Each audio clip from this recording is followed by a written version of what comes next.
ভিজা থাকে পুরো, এই যে এরকম মানে স্লিপার, পুরো স্লিপার।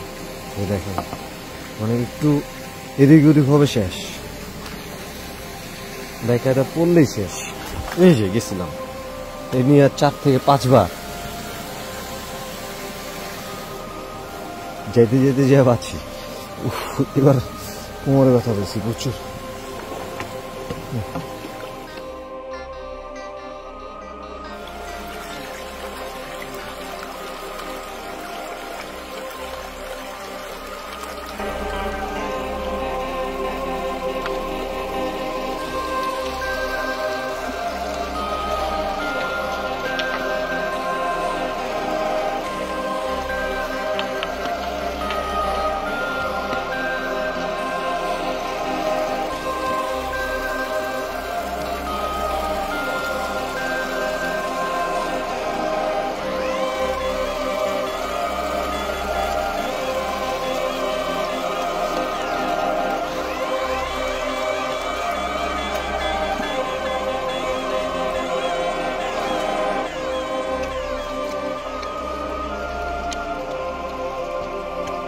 Bye.